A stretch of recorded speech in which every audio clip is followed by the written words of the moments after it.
In this episode, we take up one of my personal favorites, the immunity syndrome. Compliance, the final frontier. Tom Fox is the voyager of trekking through compliance. His mission? To explore the original series and seek out and share what it can teach you about compliance. Here's your host, Tom Fox.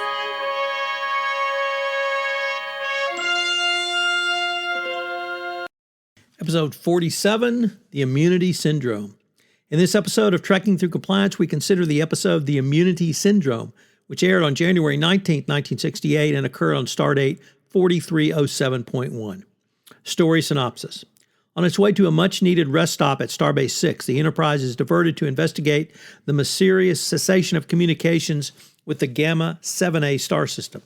While on its way, Spock telepathically senses the destruction of the Intrepid, a starship manned entirely by Vulcans, and claims that all 400 Vulcans aboard have been killed. Starbase 6 then orders the Enterprise to Sector 39J to investigate the loss of communications with the Intrepid.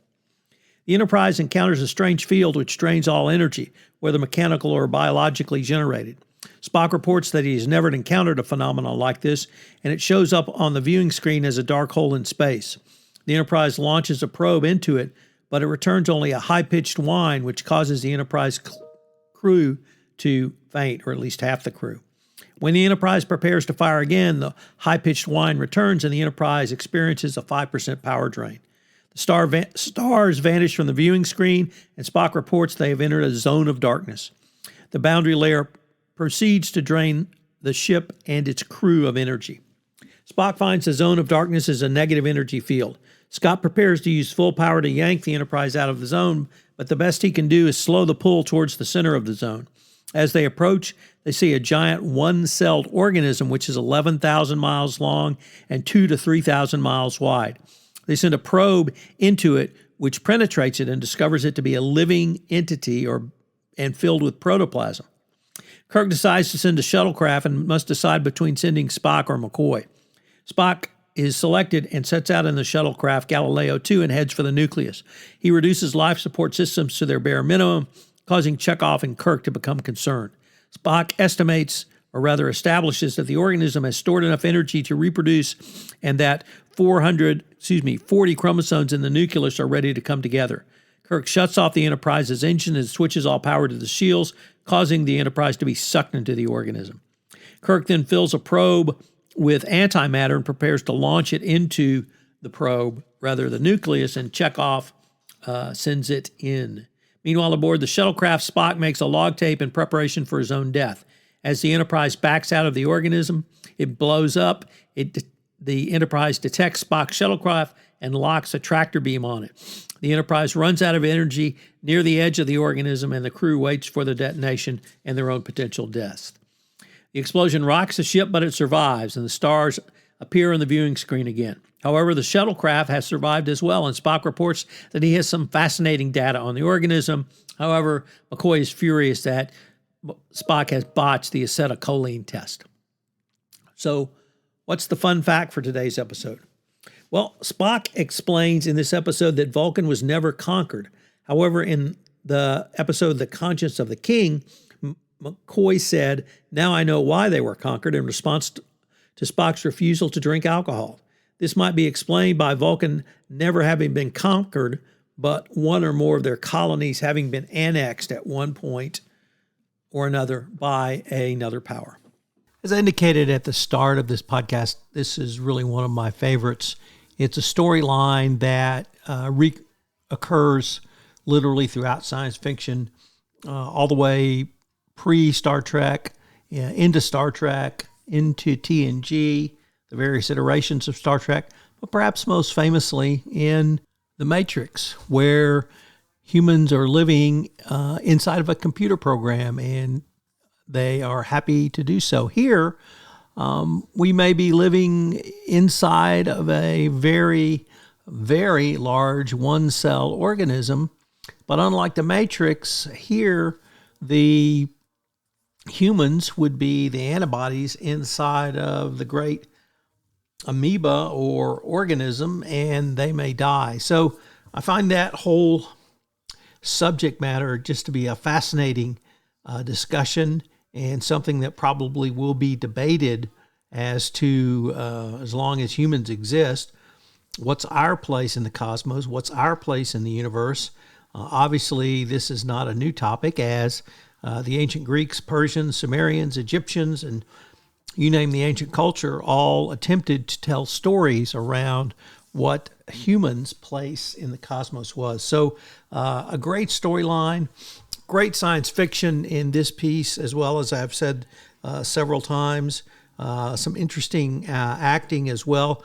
Once again, a pretty good conflict between Bones and Spock for our amusement and enjoyment, and the toughened nature of the Vulcan's physique, which allowed Mr. Spock to survive going into and indeed coming out of the organism.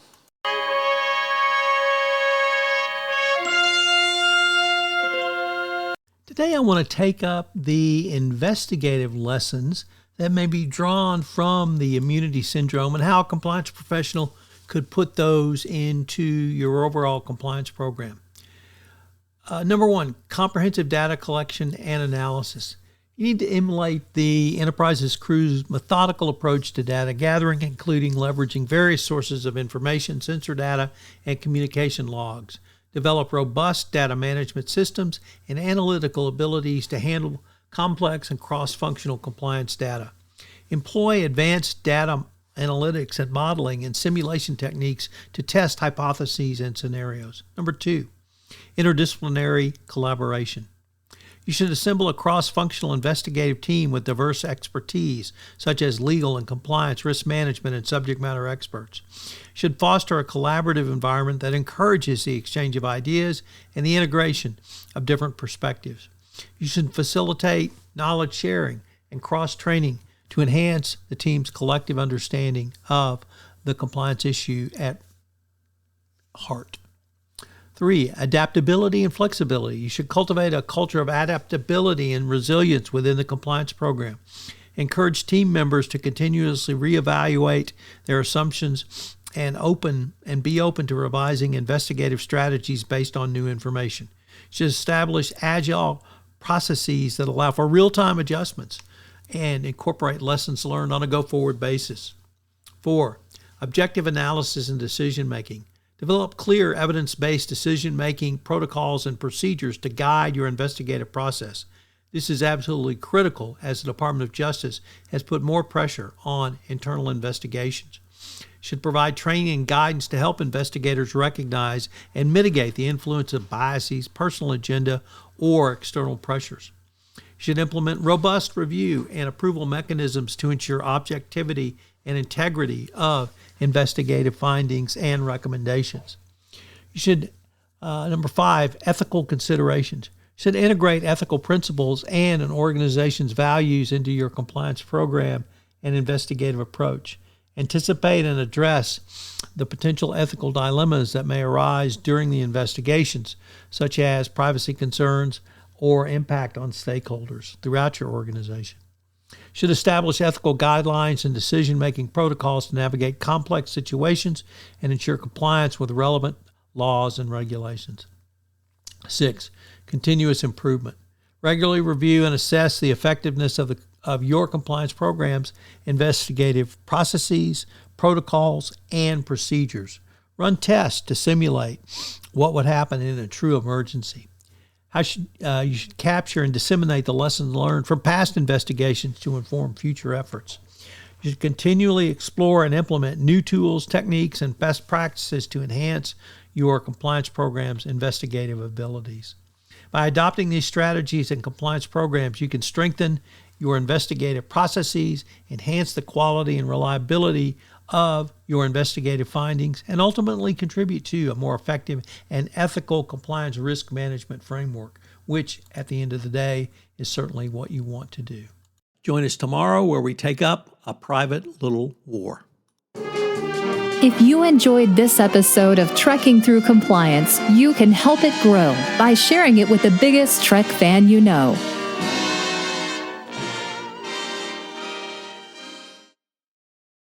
This podcast is a part of the C-Suite Radio Network. For more top business podcasts, visit c-suiteradio.com.